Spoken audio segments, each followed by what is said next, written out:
Hi hello guys, welcome back to our channel. ಎಲ್ಲರೂ ಹೇಗಿದ್ದೀರಾ? ನಾವಂತೂ ಸೂಪರ್ ಆಗಿದ್ದೀವಿ. ನೀವು ಚೆನ್ನಾಗಿದ್ದೀರಾ ಅಂತ ಭಾವಿಸ್ತೀನಿ. ಗೈಸ್, ಇವತ್ತು ಬೆಳಿಗ್ಗೆಯಿಂದನೇ ವ್ಲಾಗ್ ಶುರು ಮಾಡಿದ್ದೀನಿ. ಇನ್ನೇನು ನಮ್ಮ ಮನೆಯವರು ಡ್ಯೂಟಿಗೆ ರೆಡಿ ಆಗ್ತಾ ಇದ್ದಾರೆ. ನಾನು ಟಿಫನ್ ಮಾಡಿಬಿಟ್ಟು ಹೊರಗಡೆದೆಲ್ಲ ಕ್ಲೀನ್ ಮಾಡಿ ಅವರಿಗೆ ಪೂಜೆಗೆ ರೆಡಿ ಮಾಡಿಕೊಟ್ಟು ವಿಡಿಯೋ ಸ್ಟಾರ್ಟ್ ಮಾಡಿಕೊಂಡೆ. ಅವರು ಫ್ರೆಶ್ ಅಪ್ ಆಗಿ ಈಗ ಪೂಜೆ ಮಾಡೋಕ್ಕೆ ರೆಡಿ ಮಾಡ್ಕೋತಾ ಇದ್ರು ಗೈಸ್. ನೋಡಿ, ಆಲ್ರೆಡಿ ಪೂಜೆ ಮಾಡ್ತಾ ಇದ್ದಾರೆ. ಅವರು ಬೆಳಿಗ್ಗೆ ಎದ್ದ ತಕ್ಷಣ ಅವ್ರದ್ದು ಒಂಥರ ರೊಟೀನ್ ಚೆನ್ನಾಗಿದೆ ಗೈಸ್. ನಂದೇನು ಸ್ವಲ್ಪ ರೊಟೀನ್ ಆಚೆ ಈಚೆ ಆಗೋಗುತ್ತೆ, ಬಟ್ ಅವ್ರದ್ದು ಆಚೆ ಈಚೆ ಆಗೋದಿಲ್ಲ. ಕಂಪಲ್ಸರಿ ಬೆಳಿಗ್ಗೆ ಎದ್ದ ತಕ್ಷಣ ಫ್ರೆಶ್ ಅಪ್ ಆಗಿಬಿಟ್ಟು ಪೂಜೆ ಮಾಡಿ ಆಮೇಲೆ ಬೇರೆ ಕೆಲಸ. ಡ್ಯೂಟಿಗೆ ಹೋಗೋದಿದ್ರೆ ಡ್ಯೂಟಿಗೆ ಹೋಗೋದು, ಅಥವಾ ಬೇರೆ ಎಲ್ಲಾದರೂ ಹೋಗೋದಿದ್ರೆ ಬೇರೆ ಎಲ್ಲಾದರೂ ಹೋಗೋದು. ಆ ಥರ ಮನೇಲಿ ಇದ್ದಾಗ, ರಜೆ ಇದ್ದಾಗ ಮಾತ್ರ ಸ್ವಲ್ಪ ಚೇಂಜ್ ಆಗುತ್ತೆ ಅವ್ರದ್ದು ರೊಟೀನು. ರಜೆ ಇದ್ದಾಗ ಸ್ವಲ್ಪ ಲೇಟಾಗಿ ಎದ್ದೇಳ್ತಾರೆ, ಪೂಜೆ ಮಾಡೋದು ಲೇಟ್ ಆಗುತ್ತೆ. ಇಲ್ಲ ಅಂದರೆ 7 o'clock 6:30 ಕಂಪ್ಲೀಟ್ ಆಗೋಗುತ್ತೆ ಗೈಸ್. ಇದೆಲ್ಲನೂ ರೊಟೀನ್ ಅವ್ರದ್ದು. ಒಂಥರ ಚೆಂದ, ಮನ್ಸಿಗೆ ನೆಮ್ಮದಿ ಅನಿಸುತ್ತೆ, ಹಿತ ಅನಿಸುತ್ತೆ. ಈ ಥರ ಎಲ್ಲ ಮಾಡೋದ್ರಿಂದ ಅವ್ರಿಗೆ ಒಂದಿನ ಏನಾದರೂ ಮಿಸ್ ಆಯಿತು ಅಂದರೆ ಅವಾಗ ಏನೋ ಒಂಥರ ಕಳ್ಕೊಂಡಿರೋರ ಥರ ಇರ್ತಾರೆ. ಇದೆಲ್ಲ ರೊಟೀನ್ ಆ್ಯಸ್ ಯೂಶ್ವಲ್ ಹಾಗೆ ನಡೀತಾ ಇದ್ದರೆ ಒಂಥರ ಆ್ಯಕ್ಟಿವ್ ಆಗಿರ್ತಾರೆ. ಇನ್ನು ಪೂಜೆ ಮುಗಿಸ್ಕೊಂಬಂದು ನಾನು ನೈಟೇ ಗಂಜಿ ಕಾಸಿಟ್ಟಿದ್ದೆ ಅಲ್ವಾ, ಅದನ್ನು ಕುಡಿತಾ ಇದ್ದಾರೆ. ಅಷ್ಟರಲ್ಲಿ ನಾನು ಪಲಾವ್ ಮಾಡಿದೆ ಗೈಸ್. ಇವತ್ತು ವಿಜಿಲ್ ಹೋಗಿಲ್ಲ ಇನ್ನೂ, ಅದನ್ನು ವಿಜಿಲ್ ಬಿಡ್ತಾ ಇದ್ದೀನಿ. ಅವರು ಫಸ್ಟ್ ಬೆಳಿಗ್ಗೆನೇ ಒಂದು ಗ್ಲಾಸ್ ಗಂಜಿ ಕುಡ್ಕೊಂಡು ಇನ್ನು ಉಳಿದಿದ್ದಿರುತ್ತೆ ಅದನ್ನು ನನಗೆ ಇಡ್ಸ್ಬಿಟ್ಟು ಹೋಗ್ತಾರೆ. ನಾನು ಬರೀ ಗಂಜಿ ಎಲ್ಲ ಕುಡಿಯಲ್ಲ ಗೈಸ್. ನನಗೆ ಮೊಸರು, ಈರುಳ್ಳಿ ಅದೆಲ್ಲ ಹಾಕ್ಕೊಂಡು ಕುಡಿದ್ರೇ ಇಷ್ಟ ಆಗೋದು. ಅವ್ರಿಗೆ ಬಾಕ್ಸು ರೆಡಿ ಮಾಡಿ ಇನ್ನು ಅವರು ಡ್ಯೂಟಿಗೆ ಹೋದ್ಮೇಲೆ ನೆನ್ನೆ ಸ್ವಲ್ಪ ಹೂವು ತಗೊಂಡಿದ್ದೆ, ಅವನ್ನ ಎಲ್ಲ ಕಟ್ಟಿಟ್ಟು ಈ ಸಲ ಯಾಕೋ ಸಿಕ್ಕಾಬಟ್ಟೆ ಮಗ್ಗು ಕೊಟ್ಟಿದ್ರು ಗೈಸ್. ಹಳ್ಳಿರವೇ ಇಲ್ಲ, ಎಳೆವಂದರೆ ಎಳೆ ಮಗ್ಗು, ಅಷ್ಟು ಚಿಕ್ಕದಾಗಿರೋ ಮೊಗ್ಗು ಕಿತ್ತಿದ್ರು. ಅದಕ್ಕೆ ಅಂತೇಳಿ ಸೂಜಿ ತಗೊಂಡು ಏರಿಸ್ದೆ ಗೈಸ್. ನೋಡಿ ಎಷ್ಟಾಗಿದ್ದಾವೆ, ಗುತ್ತಿಗೆ ಏರಿಸಿದ್ದೀನಿ ಆದ್ರೂ ಇಷ್ಟು ಉದ್ದ ಆಗಿದ್ದಾವೆ. ಏನು ಮಾಡೋಕ್ಕಾಗಲ್ಲ, ಮಿಸ್ ಆಗಿ ಬೇಗ ಬೇಗ ಕೀಳೋ ಬರದಲ್ಲಿ ಕೂಲಿ ಆಳುಗಳನ್ನ ಇಟ್ಟಿರ್ಬೋದು, ಇಲ್ಲ ಅವರೇ ಕಿತ್ತಿರ್ಬೋದು. ಏನು ಮಾಡೋದು ನೋಡಿ, ಇಷ್ಟು ವೇಸ್ಟ್ ಆಗಿದ್ದಾವೆ. ಇನ್ನು ಹೂವು ಎಲ್ಲ ಕಟ್ಬಿಟ್ಟು ನಾನು ಅಕ್ಕಿ ಮಾಡ್ಕೋಬೇಕಿತ್ತು ಸ್ವಲ್ಪ. ನಾವು ಆಲ್ಮೋಸ್ಟ್ ರೇಷನ್ ಅಕ್ಕಿನೇ ತಿನ್ನೋದು. ಅದಕ್ಕೆ ಅಂದರೆ ಸೊಸೈಟಿ ಅಕ್ಕಿ ಅಂತಾರಲ್ಲ, ಅದು ಅಕ್ಕಿ ಮಾಡೋಣ ಅಂತೇಳಿ ಕೂತ್ಕೊಂಡಿದ್ದೀನಿ. ಫಸ್ಟ್ ಟೈಮು ಗೈಸ್ ನಾನು ಅಕ್ಕಿ ಮಾಡ್ತಾ ಇರೋದು. ಯಾವತ್ತೂ ಅಕ್ಕಿ ಒಬ್ಬಳೇ ಮಾಡಿಲ್ಲ, ಇಲ್ಲ ನಮ್ಮ ಅಮ್ಮ, ಅಜ್ಜಿ, ಆಂಟಿ ಯಾರಾದರೂ ಒಬ್ಬರು ಜೊತೆಗಿರ್ತಿದ್ರು. ಇನ್ನು ನಮ್ಮ ಯಜಮಾನ್ರು ಊರಿಗೆ ಹೋದರೆ ನಮ್ಮ ಅಜ್ಜಿ ಅವ್ರ ಜೊತೆ ರೇರ್, ನಾನು ಯಾವತ್ತೂ ಕೂತ್ಕೊಂಡು ಅಕ್ಕಿ ಮಾಡಿಲ್ಲ. ಯಾಕೆಂದರೆ ನಾನು ಊರಿಗೆ ಹೋದಾಗ ಅವ್ರು ಯಾವತ್ತೂ ಮಾಡಿರಲಿಲ್ಲ. ಇನ್ನು ಇವ್ರ ಅತ್ತಿಗೆ ಅವ್ರ ಜೊತೆ ಕುತ್ಕೊಂಡು ಮಾಡಿದ್ದೀನಿ. ಅಂದರೆ ಸುಮ್ಮನೆ ಹಿಂಗೆ ಜಲ್ದಿ ಹಿಡಿಯೋದು ಅಷ್ಟೇ, ಕೇರೋದು, ಆಮೇಲೆ ನಮ್ಮ ಕಡೆ ಎಗ್ಲುಸೋದು ಅಂತ ಕರೀತಾರೆ, ಅದೆಲ್ಲ ಮಾಡೋಕ್ಕೆ ಬರೋದಿಲ್ಲ ನನಗೆ. ಆವಾಗ ಜಸ್ಟ್ ಜಲ್ದಿ ಹಿಡಿಯೋದೊಂದು ಕಲ್ತಿದ್ದೆ. ಇವಾಗ ಏನು ಮಾಡ್ತಾಯಿದ್ದೀನಿ ಅದನ್ನು, ಕೇರೋದಂತೂ ಗೊತ್ತೇ ಇರಲಿಲ್ಲ. ಅಂದರೆ ನಾರ್ಮಲಾಗಿ ಕೇರೋದು ಗೊತ್ತು, ಬಟ್ ಎಗ್ಲಿಸೋದು ಅಂತಾರಲ್ಲ ಅದು ಈಗಲೂ ಬರೋದಿಲ್ಲ. ಈ ಥರ ಜಲ್ದಿ ಹಿಡ್ಕೊಂಡು ಕೇರ್ಬಿಟ್ಟು ಹಾಕ್ಕೊತೀನಿ. ಏನೂ ಮಾಡೋಕ್ಕಾಗಲ್ಲ, ಮದುವೆ ಆದಮೇಲೆ ಎಲ್ಲನೂ ಕಲೀಲೇಬೇಕು ಹೆಣ್ಮಕ್ಳು ಅಂದಮೇಲೆ.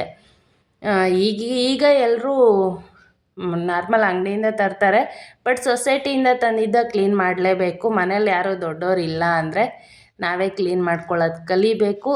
ಫ್ಯೂಚರ್ಗಾದರೂ ಯೂಸ್ ಆಗುತ್ತೆ. ಈಗ ನಾವೇ ಕಲ್ತಿಲ್ಲ ಅಂದರೆ ನಮ್ಮ ಮಕ್ಕಳು ಮೊಮ್ಮಕ್ಕಳಿಗೆಲ್ಲ ಹೆಂಗೆ ಹೇಳೋಕ್ಕಾಗುತ್ತೆ ಹೇಳಿ. ಸೊ ಕಲೀಲೇಬೇಕು. ಒಂದೊಂದಾಗಿ ನಾನು ಕಲಿತಾ ಇದ್ದೀನಿ. ನೀವು ಇನ್ನೂ ಯಾರೆಲ್ಲ ಕಲ್ತಿಲ್ಲ, ದಯವಿಟ್ಟು ನಿಮ್ಮ ಅಮ್ಮ, ನಿಮ್ಮ ಅಜ್ಜಿ, ನಿಮ್ಮ ಅಕ್ಕಪಕ್ಕದವ್ರು ಯಾರಾದರೂ ಗೊತ್ತಿದ್ದರೆ ಅವ್ರ ಹತ್ರ ಹೇಳಿಸ್ಕೊಂಡು ಕಲ್ತ್ಕೊಳ್ಳಿ. ಯಾವುದೂ ಗೊತ್ತಿಲ್ಲ ಅಂತ ಇರಬಾರ್ದು, ಜಸ್ಟ್ ಎಲ್ಲನೂ ಹಾಗೆ ಕಲಿತು ಬಿಟ್ಟರು ಪರವಾಗಿಲ್ಲ, ಕಲಿಬೇಕು ಗೈಸ್. ಈಗ ಅಕ್ಕಿ ಎಲ್ಲ ಮಾಡಿ ಫ್ರೆಶ್ ಅಪ್ ಆಗಿ ಊಟ ಮಾಡಿ ಕೂತ್ಕೊಂಡಿದ್ದೀನಿ. ನಮ್ಮ ಮನೆಯವರು ಬಂದರು ಅಷ್ಟೊತ್ತಿಗೆ, ಅವರು ಊಟ ಮಾಡ್ತಾ ಇದ್ದಾರೆ ಗೈಸ್. ನನಗೆ ಅಕ್ಕಿ ಮಾಡೋದಂದ್ರೇ ಆಗೋದಿಲ್ಲ ಗೈಸ್. ಫಸ್ಟ್ ಟೈಮ್ ನಾನು ಅಕ್ಕಿ ಮಾಡಿರೋದು, ಅಂದರೆ ಒಬ್ಬಳೇ ಅಕ್ಕಿ ಮಾಡಿದ್ದೀನಿ ನಾರ್ಮಲಾಗಿ ಅಮ್ಮನ ಜೊತೆ, ಆಮೇಲೆ ಯಾರಾದರೂ ಜೊತೆಗಿದ್ದಾಗ ಮಾಡಿದ್ದೀನಿ ಅಷ್ಟೇ. ಆಗಲಿ ಒಬ್ಬಳೇ ಅಕ್ಕಿ ಮಾಡಿರೋದು ಫಸ್ಟ್ ಟೈಮು. ಅದು ಫುಲ್ ಡಸ್ಟ್ ಅಲರ್ಜಿ ಅಂತೇಳಿ ನಾನು ಇದುವರೆಗೂ ಯಾವತ್ತೂ ಮಾಡಿರಲಿಲ್ಲ. ನನಗೆ ಸಿಕ್ಕಾಪಟ್ಟೆ ಡಸ್ಟ್ ಅಲರ್ಜಿ ಇದೆ ಗೈಸ್. ಈ ಕಣ್ಣು ಸುತ್ತೂರ ಫುಲ್ ರೆಡ್ ಆಗೋದು, ಮತ್ತು ಕಣ್ಣೆಲ್ಲ ಉಜ್ಕೋಬೇಕು ಅನ್ಸೋದು, ಆ ಥರ ಎಲ್ಲ ಆಗೋದು. ಸೊ ಅದಕ್ಕೆ ಅಕ್ಕಿ ಮಾಡಿರಲಿಲ್ಲ, ಇತ್ತೀಚೆಗೆ ರೂಢಿ ಮಾಡ್ಕೋತಾ ಇದ್ದೀನಿ. ಅಂದರೆ ಸ್ವಲ್ಪ ಯಾವಾಗಾದರೂ ಕೇರೋದು ಆ ಥರ ಎಲ್ಲ ಮಾಡಿ ಅಭ್ಯಾಸ ಮಾಡ್ಕೋತಾ ಇದ್ದೀನಿ. ನಾವು ಮಾಡ್ಕೊಳ್ಳೇಬೇಕು ನಾವೇನೇ, ಎಷ್ಟು ದಿನ ಅಂತ ಡಿಪೆಂಡ್ ಆಗೋದು ಹೇಳಿ ಬೇರೆಯವ್ರ ಮೇಲೆ. ಸೊ ನಾನು ಕಲಿತಾ ಇದ್ದೀನಿ ಮಾಡೋದನ್ನು. ಆದರೆ ಇವತ್ತು ಮಾಡಿದೆ, ಬಟ್ ಅಷ್ಟೊಂದು ಡಸ್ಟ್ ಅಲರ್ಜಿ ಅನ್ನಿಸ್ಲಿಲ್ಲ. ಅಂದರೆ ಸೆಂಟ್ರಲ್ಲಿ ನನಗೆ ಸೀನ್ ಬರೋದು, ಅಕ್ಷಿ ಥರ ಬರೋದು ಹಾಗೆಲ್ಲ ಆಗೋದು. ಬಟ್ ಇವತ್ತು ಅಷ್ಟು ಡಸ್ಟ್ ಇರಲಿಲ್ಲ ಅನಿಸುತ್ತೆ, ಹಾಗೇನಾಗಿಲ್ಲ. ಈ ಕಣ್ಣು ಉಜ್ಕೊಂಡಿದ್ದಿದ್ರೆ ಮತ್ತೆ ಜಾಸ್ತಿ ಅಲರ್ಜಿ ಥರ ಆಗಿರೋದು. ಕಣ್ಣು ಉಜ್ಕೊಂಡಿಲ್ಲದಕ್ಕೆ ಪರವಾಗಿಲ್ಲ.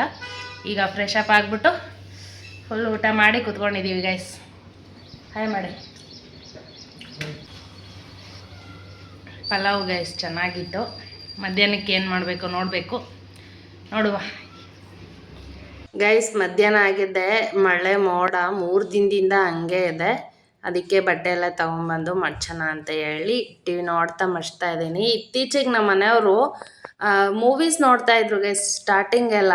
ಈಗ ಅಂತೂ ಫುಲ್ ಎಮೋಷ್ನಲ್ ಸೀನ್ಸ್ ಎಲ್ಲ ಬರುತ್ತಲ್ವ, ವೆಬ್ ಸೀರೀಸು, ಚಿಕ್ಕ ಮಕ್ಳದು, ಅಂದರೆ ಈ ವೈಬ್ಸ್, ಪ್ರಾಣಿಗಳು ಇಷ್ಟಪಡೋದು ಆ ಥರದ ವೀಡಿಯೋಸ್ ಜಾಸ್ತಿ ನೋಡ್ತಾರೆ. ಇದು ಯೂಟ್ಯೂಬಲ್ಲಿ ಬಂದಿರೋದೇ ವೆಬ್ ಸೀರಿ ಮೂವಿ ಅಲ್ಲ, ಎಮೋಷ್ನಲ್ ಮೂವೀಸೇ ಜಾಸ್ತಿ ನೋಡ್ತಾರೆ.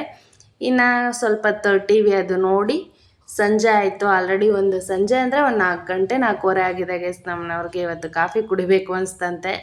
ಅದಕ್ಕೆ ಹೋಗಿ ಹಾಲು ತೊಗೊಂಡು ಅದ್ರ ಜೊತೆಗೆ ಚಕ್ಲಿನೂ ತೊಗೊಂಡು ಬಂದೆ. 3 ತಂದಿದ್ದೆ. ಇನ್ನು ಕಾಫಿ ಮಾಡ್ತಾನೆ 2 ತಿನ್ಕೊಂಬಿಟ್ಟಿದ್ದೀನಿ. ನಮ್ಮ ಮನೆಯವ್ರಿಗೆ ಅಂತೇಳಿ 1 ಉಳಿಸಿದ್ದೆ. ಅವರು ತಿಂದರೆ ತಿಂತಾರೆ, ಇಲ್ಲಾಂದರೆ ಅದನ್ನು ನಾನೇ ತಿಂದ್ಬಿಡ್ತೀನಿ. ತುಂಬ ದಿನ ಆಗಿತ್ತು ಈ ಥರ ಚಕ್ಲಿ ನಿಪ್ಪಟ್ಟು ಎಲ್ಲ ತಿಂದು. ಅದಕ್ಕೆ ತಂದಿದ್ದೆ ಗೈಸ್. ಇನ್ನು ನೈಟಿಗೆ ರೊಟ್ಟಿ ಮಾಡ್ತಾಯಿದ್ದೀನಿ. ರೊಟ್ಟಿ ಮಾಡಿ ತುಂಬ ತಿಂಗಳುಗಳೇ ಆಗೋಗಿತ್ತು, ಮಾಡಿರಲಿಲ್ಲ. ಅದಕ್ಕೆ ಇವತ್ತು ರೊಟ್ಟಿ ಮಾಡೋಣ ಅಂತೇಳಿ ರೊಟ್ಟಿ ಮಾಡ್ತಾಯಿದ್ದೀನಿ ಗೈಸ್. ನಾನು ಮಾಡೋ ರೊಟ್ಟಿ ನಮ್ಮ ಮನೆಯವ್ರಿಗೆ ಇಷ್ಟ. ಒಂಥರ ನಾನು ಮಾಡೋದು ಅಂತ ಅಲ್ಲ, ಅದಕ್ಕೆ ಕಡಲೆ ಬೀಜ, ಈರುಳ್ಳಿ ಎಲ್ಲನೂ ಹಾಕಿ ಮಾಡಿದ್ರೆ ಇಷ್ಟ ಆಗುತ್ತೆ. ಕೊತ್ತಂಬರಿ ಸೊಪ್ಪು ಪ್ರತಿಯೊಂದೂ ಸ್ವಲ್ಪ ಕಡಲೆ ಬೀಜದ್ದು ಒಪ್ಪು ಮಾಡಿ ಹಾಕಿರ್ತೀನಿ. ಟೇಸ್ಟಾಗಿರುತ್ತೆ ಗೈಸ್. ಹಂಗೇನೋ ತಿನ್ಬೋದು, ಅಥವಾ ಚಟ್ನಿಗೆ ಏನಾರ ಪಲ್ಯದ ಜೊತೆ ಎಲ್ಲ ತಿನ್ಬೋದು. ನಾನು ಆಲ್ಮೋಸ್ಟ್ ಸ್ವಲ್ಪ ಟೊಮೊಟೊ ಚಟ್ನಿ ಆ ಥರ ಮಾಡಿರ್ತೀನಿ. ಇವತ್ತು ಅಷ್ಟೇ ಟೊಮೊಟೊ ಚಟ್ನಿನೇ ಮಾಡಿದ್ದೀನಿ. ಕಾಯಿ ಚಟ್ನಿನೂ ಚೆನ್ನಾಗಿರುತ್ತೆ. ಇವತ್ತು ಟೊಮೊಟೊ ಚಟ್ನಿ, ಆಮೇಲೆ ರಾಗಿ ರೊಟ್ಟಿ ಗೈಸ್. ಒಂದೊಂದೇ ತಟ್ಟೋದು. ನನಗೆ ಪೇಪರಲ್ಲೆಲ್ಲ ತಟ್ಬಿಟ್ಟು ಹಾಕೋಕ್ಕೆ ಬರೋದಿಲ್ಲ, ಅದು ಸುಟ್ಟೋಗುತ್ತೆ ನಾರ್ಮಲ್ ಪ್ಲಾಸ್ಟಿಕ್ ಪೇಪರ್ ಆದರೆ. ಮುಂಚೆ ನಾನು ಈಗ ಒಬ್ಬಟ್ಟು ತಟ್ಟೋ ಇವು ಬರ್ತಿದ್ವಲ್ಲ ಗೈಸ್, ಬಟರ್ ಪೇಪರ್ ಅಂತಾರಲ್ಲ, ಆ ಥರದ್ದು ಒಂದು ಇಟ್ಕೊಂಡಿದ್ದೆ. ಅದರಲ್ಲೇ ಮಾಡ್ತಾಯಿದ್ದೆ, ಚೆನ್ನಾಗಿ ಬರ್ತಾಯಿತ್ತು. ಎಷ್ಟು ತೆಳು ಬೇಕೋ ಅಷ್ಟು ತೆಳುಗೆ ತಟ್ಕೋಬೋದು. ಬಟ್ ಇದು ನಾನು ಅದು ಮನೆ ಶಿಫ್ಟ್ ಮಾಡೋ ಟೈಮಲ್ಲಿ ಎಲ್ಲೋ ಕಳೆದಾಕೊಂಡ್ಬಿಟ್ಟಿದ್ದೀನಿ, ಸಿಕ್ಕಿಲ್ಲ. ಸೊ ಈಗ ಅದ್ರ ಮೇಲೆ ತಟ್ತಾಯಿದ್ದೀನಿ, ಪ್ಯಾನ್ ಮೇಲೆ. 2 ಪ್ಯಾನ್ ಇದ್ದಾವೆ, 2 ಪ್ಯಾನ್ ಯೂಸ್ ಮಾಡಿಕೊಂಡು ತಟ್ತಾಯಿದ್ದೆ. ಇನ್ನು ರೊಟ್ಟಿ ಜೊತೆಗೆ ಸ್ವಲ್ಪ ಪಕೋಡ ಮಾಡ್ತಾಯಿದ್ದೀನಿ, ಈರುಳ್ಳಿ ಪಕೋಡ. ನಿಮ್ಮ ಕಡೆ ಬೋಂಡ ಅಂತ ಕರೀತಾರೆ ಅನಿಸುತ್ತೆ, ಈರುಳ್ಳಿ ಬೋಂಡ. ನಮ್ಮ ಸೈಡೆಲ್ಲ ಪಕೋಡ ಅಂತಲೇ ಕರೆಯೋದು. ಸೊ ಈರುಳ್ಳಿ ಪಕೋಡ ಸ್ವಲ್ಪ ಸೈಡ್ಸ್ಗೆ, ಆಮೇಲೆ ರಾಗಿ ರೊಟ್ಟಿ ಮಾಡ್ತಾಯಿದ್ದೀನಿ ಗೈಸ್. ಬನ್ನಿ, ಯಾರಿಗೆಲ್ಲ ರಾಗಿ ರೊಟ್ಟಿ ಈರುಳ್ಳಿ ಪಕೋಡ ಇಷ್ಟ ನಮ್ಮ ಮನೆಗೆ ಊಟಕ್ಕೆ.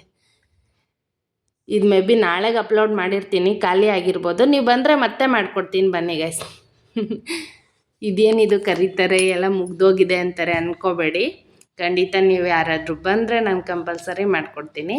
ನೋಡಿ, ಈ ಥರ ಇದ್ದಾವೆ ಬಜ್ಜಿ. ಹಾಗೆ ಯಾರೆಲ್ಲ ನನ್ನ ಚಾನಲ್ನ ಹೊಸ್ದಾಗಿ ನೋಡ್ತಾ ಇದ್ದೀರಾ, ಪ್ಲೀಸ್ ಸಬ್ಸ್ಕ್ರೈಬ್ ಮಾಡ್ಕೊಂಡು ನೋಡಿ. ಇಷ್ಟ ಆದರೆ ಲೈಕ್ ಮಾಡಿ, ಹಾಗೆ ಶೇರ್ ಮಾಡಿ. ಏನನ್ನಿಸ್ತು ಅಂತ ವಿಡಿಯೋ ಮುಖಾಂತರ ತಿಳಿಸಿ ಗೈಸ್.